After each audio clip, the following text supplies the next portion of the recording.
welcome to Web of Stories. My name is Melinda. It is Wednesday, which means it's Wednesdays with Will, and I'm here to talk about The Tempest, which was our play for October.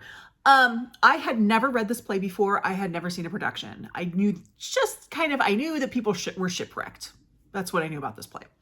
It is, however, my husband's favorite play. So he actually bought me this copy especially for Christmas. He bought me a couple other ones, but this one was especially because it was his favorite.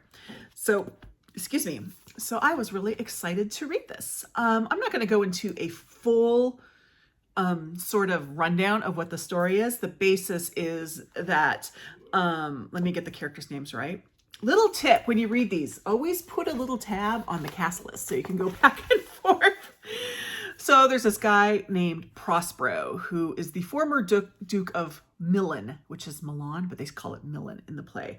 And he was usurped, and he and his daughter were sent off to an island to live. And his daughter's name is Miranda. And on this island, there was a son of a witch. The witch is Sycorax, this not a character in the book, but her son Caliban. And they've sort of made them his slave. I don't know. And then there's also this fairy sprite thing called Ariel, who I swear to God I thought was a woman. And then when I listened to it as I read it, it was a man, and it totally threw me off. I'm blaming Disney and The Little Mermaid for that. I do think probably this character could be played either way, but when I heard the male voice, I was like, whoa, what just happened there? So that's happening. And then there's a shipwreck, and this starts with the shipwreck. And on this ship, there is Ferdinand, who is the Prince of Naples, and he's with his father Alonso, who is the King of Naples. And then there is the current Duke of Milan, who's Antonio, who was Prospero's brother and overthrew him. And there's the king's brother, and then there's also this guy named Gonzalo, who is an advisor to the king, but he was really loyal and a friend of Prospero. And then there's other people. And there's a shipwreck. We find out that Prospero, with the help of Ariel, who's a guy in this play, orchestrated this and for them all to end up on this island. And then they sort of have adventures, and they come together, and Miranda and Ferdinand fall in love, and there's things. And Prospero this word is not used, but this is how I see it in my head. He's a wizard.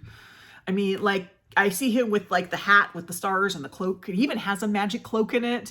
He has a, what do they call it in the boy wizard? The invisibility cloak. Why couldn't I remember that? That's totally easy to remember. Anyway, because he kind of is invisible and stuff. And then there's some fairies who show up. It's a very fantastical play. And I like that. It's better fantasy than what you get in Cymbeline, where you have these weird dream sequences. And yeah, it's it's a better conceived fantasy. So I enjoyed that. I think this is a well-structured play. Everything kind of works together. This is a late Shakespeare, and in some of the other later Shakespeares we've read, which have been The Winter's Tale and Cymbeline, they felt a little like things didn't go together really well. They do feel like they go together really well in this. So it's not a very long play. So I really did appreciate that. I will say the thing that kept this from being a favorite for me is there's a lot of drunken humor in it. And I get that this is what the groundlings would have loved. I totally get that. I also know apparently this is what high school boys really love, because my husband read this in high school. So there's a lot. That's just preference-wise not my favorite. I could have done without a lot of that. So I won't say that this was my favorite Shakespeare play, but it's up there. I just think there are better plays. I think this is definitely the best of his later plays, because it's just a better constructed play. And my issues with this are more or less a preference issue. That's not the kind of humor that I especially like. I'd rather have sex jokes. To tell you that. I don't know. I think the sex jokes are funnier. And think what you want about me, but there you go. But yeah. So that's where I was with this. I'm really glad to have finally read it. I have not yet watched an adaptation of this, and I do plan to do so soon. I only finished this yesterday. And I am interested to see how this goes because I think this would be a fantastic show to see staged. You have you have the fantastical elements, of course, but you also have this very dramatic shipwreck at the beginning, which just even listening to it and reading it, I was like, this is really cool. I would love to see this. And I'm really interested how they would have done this in 1611, 1612 when it was first performed. So, yeah, I do think this is an important Shakespeare play. I think if you're going to like divide Shakespeare's plays into different eras and maybe choose a play from each era, this is the one you're going to want to read from his late era. So those are my initial thoughts on The Tempest without having seen a production. I may do another video having seen a production. So I actually have not yet watched another production of Twelfth Night, so I might do a video with both of those together. We'll see. We'll see how that works. So let me go into my ratings for this play. If you haven't seen this before, I took this format from the All About Agatha. Yes, I have. Okay, let me just tell you. All About Agatha podcast and Agatha All Along, those two things are really confusing me. Anyway, All About Agatha podcast, which is a podcast that read and ranked Agatha Christie novels. They used a form very similar to this, where they give points on different criteria and they get a subtotal, and then they have a final one called Of Its Time, which are things that don't age well. And then they just deduct from your subtotal and you get a number where you can rank things. I don't use the exact same ranking categories that they do. I've come up with my own, but that's the basic idea. So, The Tempest. First of all, what did I give this play just as a rating, kind of like in my spreadsheet? And again, don't put too much stock in my ratings, just in general, don't. But I gave this like a 3.5. Probably would have been higher with like less drunkenness. And reputation, so the way, this is like how well is this known? And we've not yet read a 5-star play, but I will tell you that they are Hamlet, Macbeth, and A Midsummer Night's Dream. Those are the 3 that will definitely get 5 stars.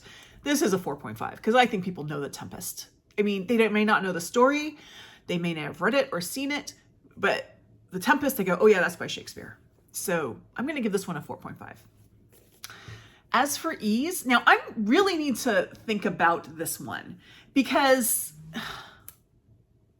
as I move on in this project, they're just becoming easier to read. I'm just getting used to the Shakespeare. I'm getting used to reading Shakespeare's language. So when I revisit these ratings in December, I might toy with that ease. But I gave this one a 4, which is a very common rating at this point for me to give. So yeah, again, that's a rating I'm not so sure about, just generally. As for characters, I gave this a 3.5. So in this cast of characters, there are a couple standouts. Like Prospero is a standout. Ariel, who is a guy in this play, supposedly, but it could be a woman, is a standout. But a lot of the other ones are pretty kind of stock and not that interesting. So I gave this a 3.5. That might even be a little bit generous, but there you go. Now, as for poetry, that's kind of like how the language flows. And I'm going to keep that where it is. How the language flows and maybe memorable lines. And I did pull out some lines where I was reading and I went, oh, I know that line. So I will share those with you. And there's even a list in the back of these editions that give you like well-known lines. And it's really interesting because the lines, well, one of them shows up in this, of the 3 that I tagged.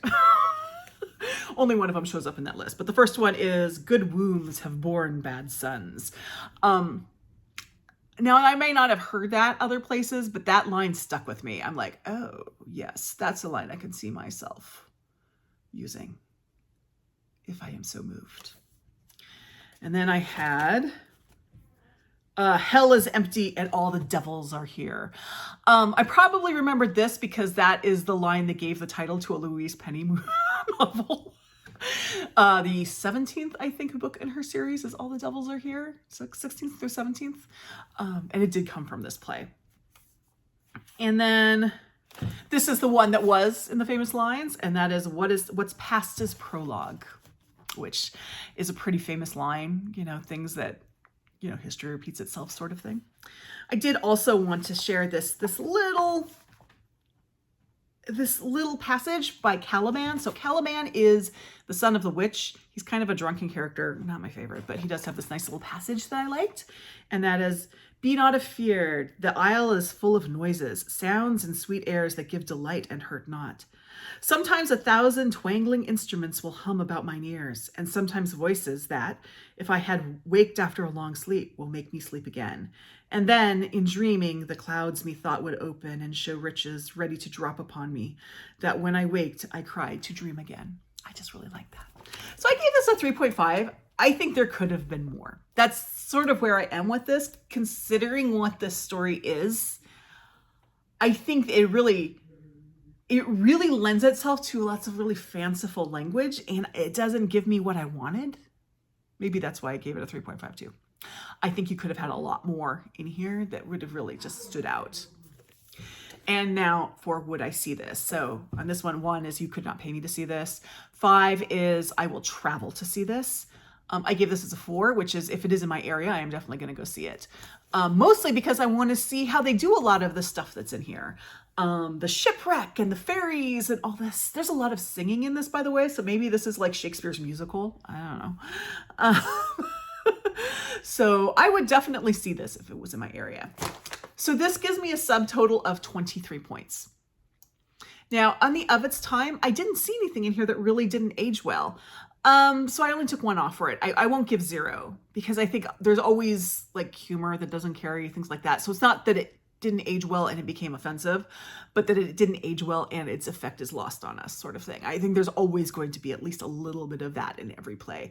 So I did give this a 1, and that brought my total to 22. So we're going to go over our rankings again. No surprise, we have another one of our late plays in 10th place. This is our 10th play of the year, by the way. Is that right? No. This is our 9th play of the year. In 9th place is The Winter's Tale. Yep, that's probably going to stay there. And then in 8th place, we have Love's Labor's Lost, which is actually, I believe, an early play. My only issue with that one really was that that's one where humor really didn't carry through. And so it's hard for modern audiences to get the same impact from it that probably Elizabethan audiences got. I do think that it's a nice frame, and I think that a skilled director can put on a very entertaining show working with actors and how they present themselves and movement and that sort of thing, and how they set the play. But I think the play itself, it's hard just reading it because a lot of the humor doesn't come through. And 7th place was the one that confounded me, and that was Cymbeline. There were things in... Basically, I think Shakespeare was stoned when he wrote Cymbeline. There's some weird stuff in that one. It's just weird. I don't know if it's weird in a good or bad way. It's just weird. Cymbeline. And then in 6th place, we have the one that suffered because of its time. I think without the of its time, let me go back and check here. I think without of its time. Yes, if I did not you take the points off for of its time, it would be tied for 1st place. And that is The Merchant of Venice. I think The Merchant of Venice is an excellent play. It is beautiful, but it is also anti-Semitic in a way that you can't really get around. I think Shakespeare probably was very progressive in his views on it, but that doesn't change the fact that it's anti-Semitic. What are you going to do about that? I mean, yeah, it's of its time, but you know, if you're seeing it today, you have to recognize it for your own viewpoint today. So that's why it's in 6th place. 5th, and then I have tie for 2 for 5th place, which is a weird tie. I cannot see why these two tied. Again, these ratings may all change in December when I kind of go through it, and I may take that ease rating out or change it to something. I don't know. But the 2 that I have tied here are Coriolanus, which is set in Rome, and it's basically a tragedy about power, and The Merry Wives of Windsor, which is a sex play, basically. It was a play written for Elizabeth, Queen Elizabeth, because she really liked Falstaff. So it was like fan service. The humor carries through very well because, again, sex jokes don't ever get old. And then in 3rd place is a piece of paper, apparently, The Tempest. This did come in 3rd place, so not bad. 2nd place, I have Henry IV Part 1, which is really the only history we've read so far. So it'll be interesting when we read more histories, especially Henry IV Part 2, Henry V, the Henry VI plays, to see how those stack up against Henry IV Part 1. And in first place is my favorite Shakespeare play going into this project, and is still my favorite as of the ones we've read, which is Twelfth Night. And I have said this before, but I will be seeing a live production of that in December, and I'm very much looking forward to it. So yeah, those are my Shakespeare rankings as of right now. I will be back with at least one more video this month where I talk about at least an adaptation of at least The Tempest. I might put in Twelfth Night. If you missed it, we did draw our November play, excuse me, and it is Othello. I'm very much looking forward to it. I am very peeved though, my copy's over there, because I cannot find a trade paperback size copy. I have a mass market copy. So I put myself on a waiting list at Thrift Books if one comes across, because I do want this size so they all go together. And I don't know why Othello, I can't find that. Anyway, that is whining that I will do again later. So I will spare you for it now. And that is The Tempest. If you've read The Tempest, whether or not if you've read it with us, please let me know your thoughts. I'd love to hear what you thought about it. And if you'd like to participate in this and read along with us and chat, there is a thread on my Discord. If you join, information is down below on how to join it. And then on that Discord, there's a thread called the Bard Room, and that's where we discuss our Shakespeare plays. And we would love to have you there. So thank you very much. Like, subscribe, join my Discord, and I'll see you in the next video. Bye-bye.